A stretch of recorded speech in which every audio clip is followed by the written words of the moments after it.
We are live. Hello, everybody. This is ASA's Mike Miazga. We would like to welcome you to another one of our special COVID-19 town hall interviews. We're going to hit hard today on the transportation aspect of the PHCP PVF supply chain. And I'm joined today by two folks from Transportation Insight, Rick Brummett and John Richardson. Guys, thanks for joining me today. Pleasure to be here. Thank you. Rick is the Transportation Insight Vice President of Client Services, more than 30 years of logistics and supply chain management experience at companies such as Walmart and ABF Freight Services. During this current crisis, Rick's focusing on global logistics and transportation. And up in the upper left-hand corner of the screen, John Richardson, Vice President, Supply Chain Analytics. He's been managing and executing complex supply chain optimizations for more than 20 years. He's leading Transportation Insights Analytics Group and provides both domestic and international clients with innovative supply chain solutions during these challenging COVID-19 times. Rick, let's start right off with you. And just in a general sense, what is this pandemic doing to the transportation industry right now? Well, Mike, there's not a sector in the industry that hasn't been affected, particularly the last 3 or 4 weeks. Everyone had a special energy when we first started the work at home focus pretty much nationally. And the logistics providers, there was a lot of business for them. They didn't really have a blip in their business levels. Particularly the last 2 or 3 weeks, the volumes have really started to drop. LTL and truckload volumes have dropped about 15%.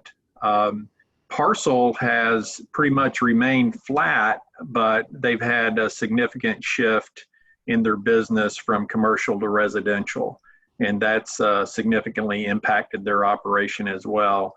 I know your listeners are keenly interested in flatbed. The flatbed market, it's kind of down this time of year anyway, and it was starting that normal seasonal decline when COVID came onto everyone's radar. But it's dropped to levels greater than 10% lower than the lowest levels in 2019. So there's an impact there. Rates are responding with the downtrend in volume, but not to the full 10% level. They're running about 6.5% less than what they did at the lowest levels in 2019. Hey, John, what are your customers telling you? You know, the folks walking in their shoes, the boots on the ground. What are your customers telling you about what's happening, what they're encountering? And we've had anecdotal stories in this industry, throughout the years with folks having trouble with picking up loads, and not wanting to do loads in residential areas, or having trouble with folks at places where they're picking up loads. Has stuff like that been magnified because of what we're going through right now? Well, it's really kind of been a mixed bag. Depending on which regions and which industries clients are in, some are having challenges with, deliveries due to closures. Some are having issues with the essential versus non-essential product designation. I've spoken with several customers that are reworking their shifts to accommodate social distancing, but they're still being able to get the product out. Some folks, they're having issues with their private fleets, keeping them utilized, and some of them are working with brokers to try to pick up, opportunistically some loads where they may just be able to keep their trucks moving. I think overall our client base has fared better than might be expected given all the circumstances. Hey, Rick, how about what are you hearing FedEx, UPS, DHL wise on the shipping front? Mike, I mentioned in my summary by mode that the parcel business has remained fairly flat, but there's been a tremendous shift in parcel from commercial to residential, and be mindful that that is shifting from the most profitable thing they do to the least profitable thing they do.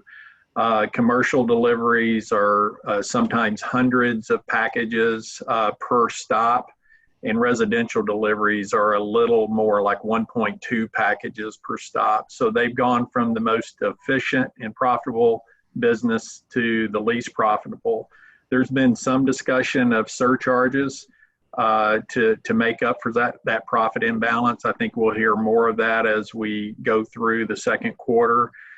From a personal human standpoint, the parcel carriers have been on the front lines of this throughout the stay-at-home emphasis. They provide a lot of deliveries to people's residences.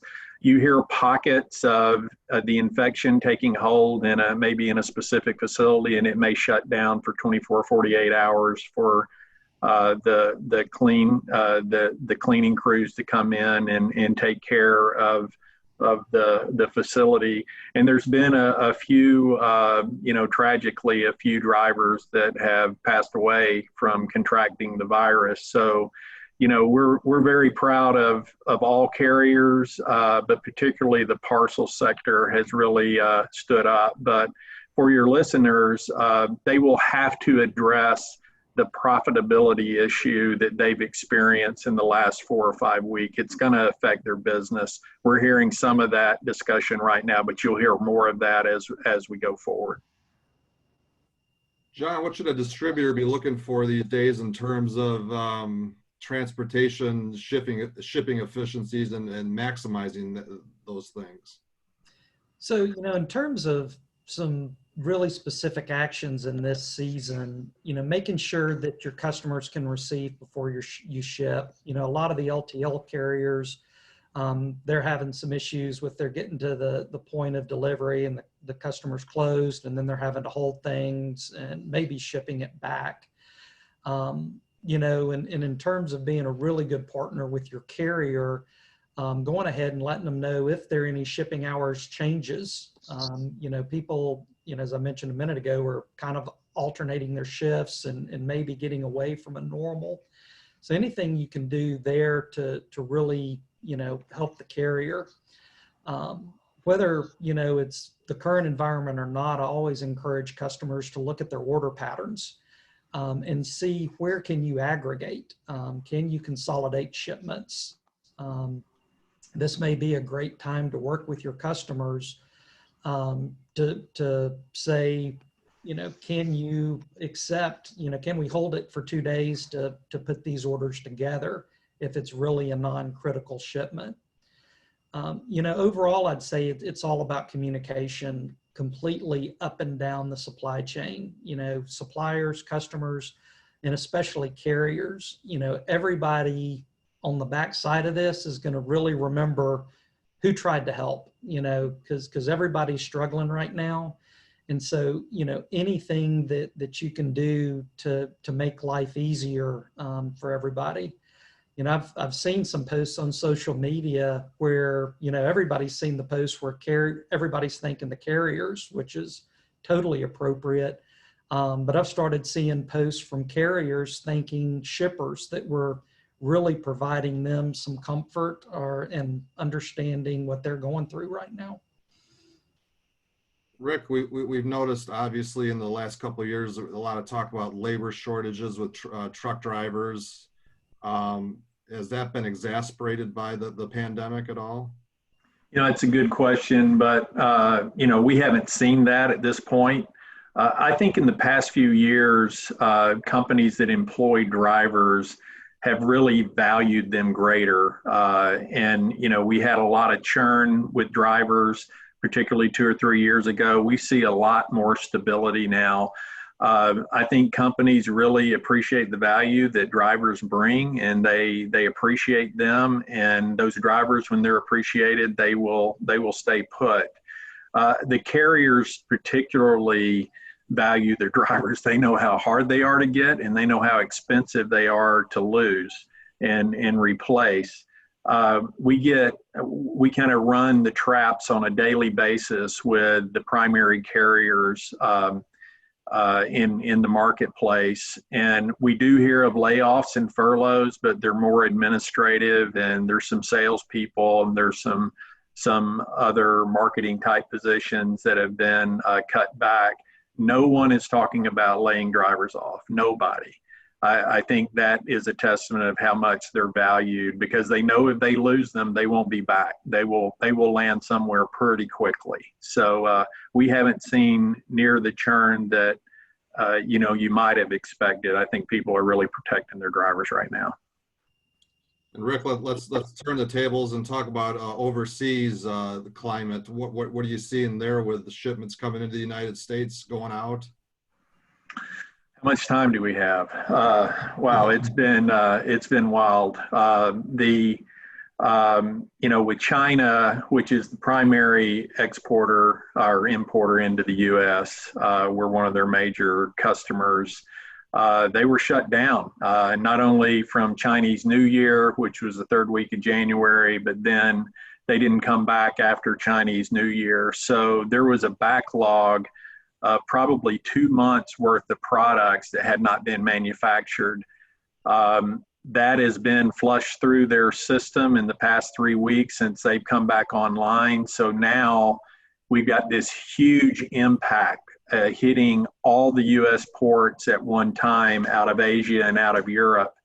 And the talk in the industry has been, what are we going to do with containers where the business is not receiving product? It's a non-essential industry, and what are we going to do? So, the kind of running through the port's plans on a port by port basis, they've set up external storage facilities where they're going to be able to meet import customers' ability to receive products. So I think the industry has really stood up and really solved the problem before it actually occurred, because those are pinch points in a supply chain, and when they clog up or when they come to a halt, they'll back up things for weeks. On the opposite side, Mike, we've got an unprecedented number of cancellations because of the lack of demand for non-essential goods in the U.S. And we have a daily call to inform our associates, and almost every day I have to announce dozens of blank sailings coming primarily out of China. The year-over-year comparison going through the second quarter is a 40% decline of import levels coming out of China, particularly to the U.S. West Coast.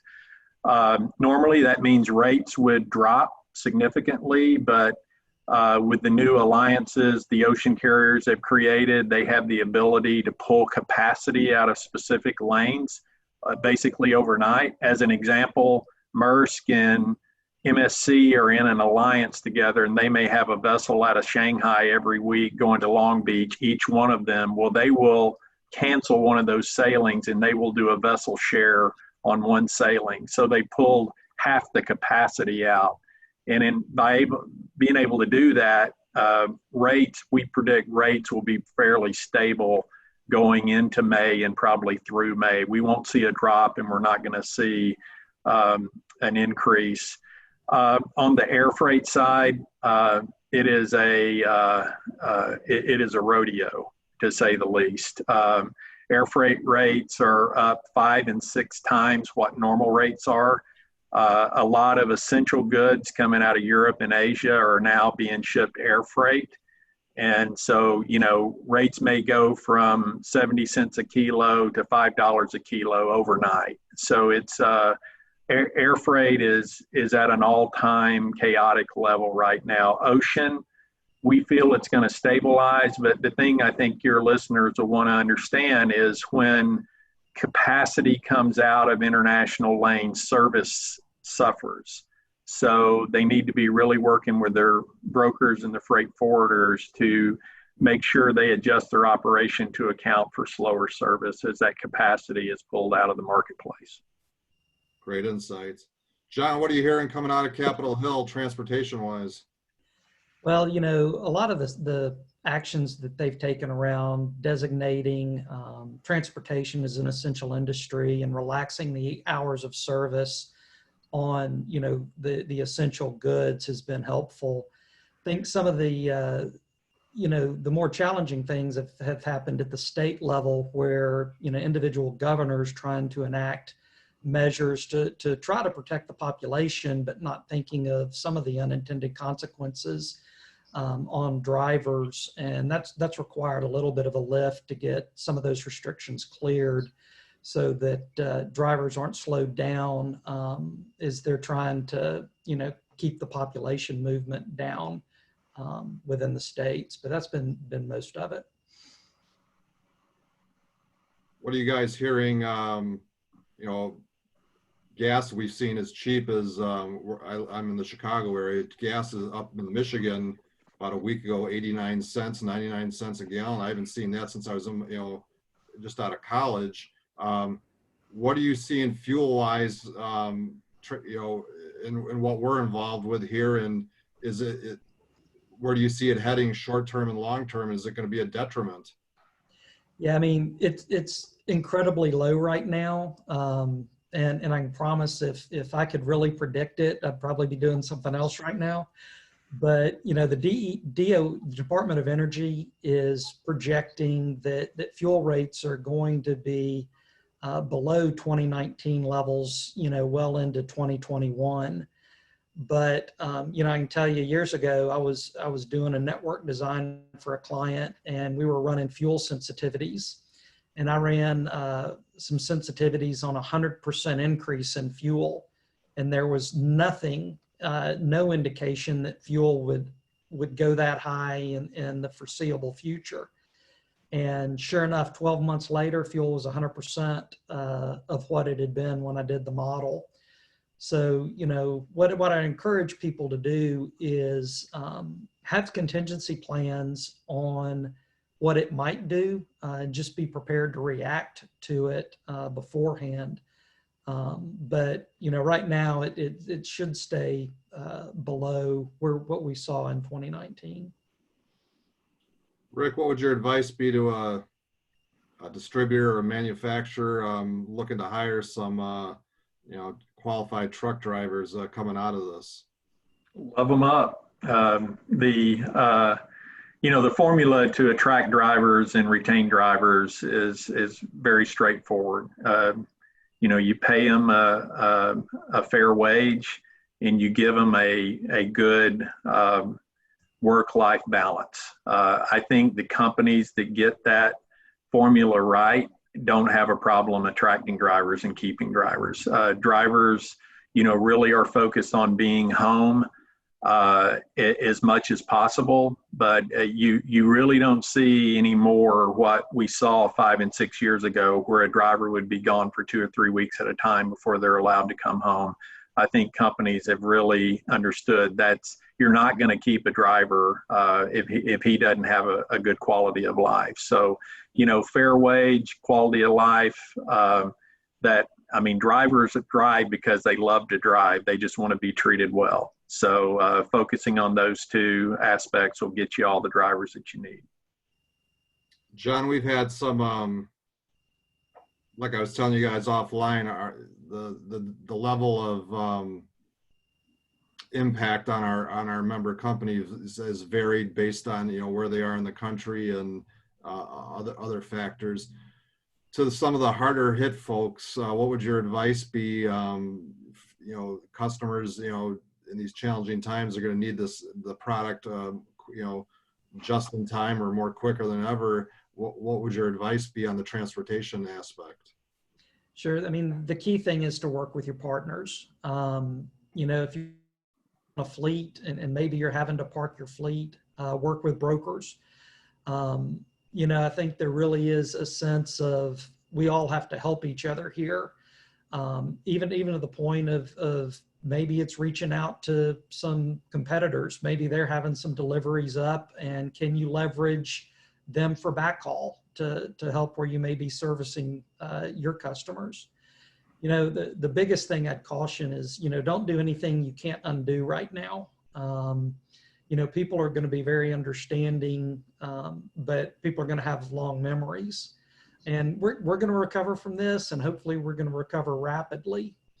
You know, I think you also have to really try to understand where your customer base is and how that particular region may recover.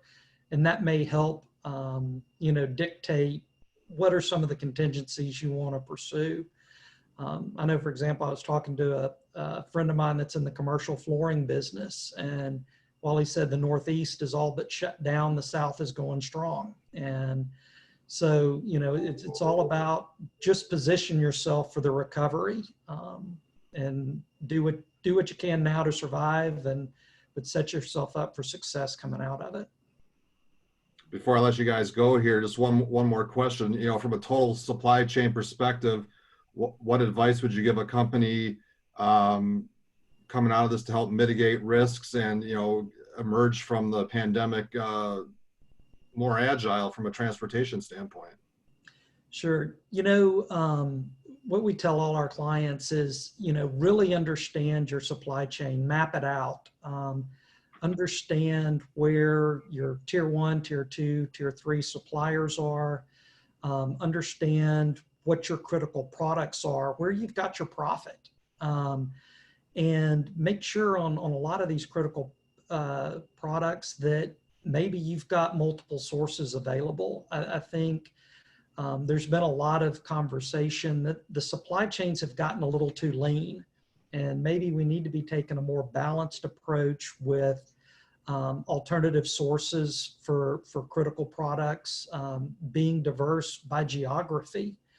You know, being able to leverage things like network modeling and simulation to know what you're going to do before you have to do it. That's going to cut down on your decision-making time as you see conditions on the ground changing. Nobody can predict what, you know, the new, quote, new normal is going to be on the backside of this. So you really have to be prepared with what you might need to do before it gets to that point. So Rick, you want to add anything there?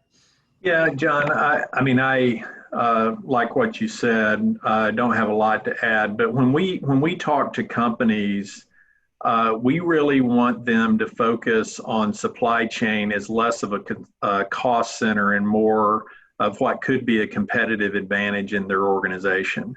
Some of the things that John talked about, you know, we like to look at a balance of how can we manage risk, the risk involved in the supply chain with service and cost. We want to balance all of those. Everyone wants to save money. That's not a press release that's going to make it above the fold. Everyone wants to save money, but you've got to look at all three aspects of the supply chain. There's going to be growth going forward, and now you need to be repositioning yourself to take advantage of those growth opportunities going forward. We feel that a healthy supply chain is a growth accelerator. And so we challenge everyone that we come in contact with that how can we help you grow your company using supply chain as that mechanism to promote that growth. So that's what I would add to that answer, John. Rick Brummett and John Richardson from Transportation Insights, tremendous education here today on the current state of the transportation industry amid the COVID-19 pandemic. And tune back in. Tomorrow we'll have another distributor town hall interview. And for the latest COVID-19 updates, visit the ASA COVID-19 Resource Center. That's asa.net. Enjoy the rest of your day. Thank you. Thank you.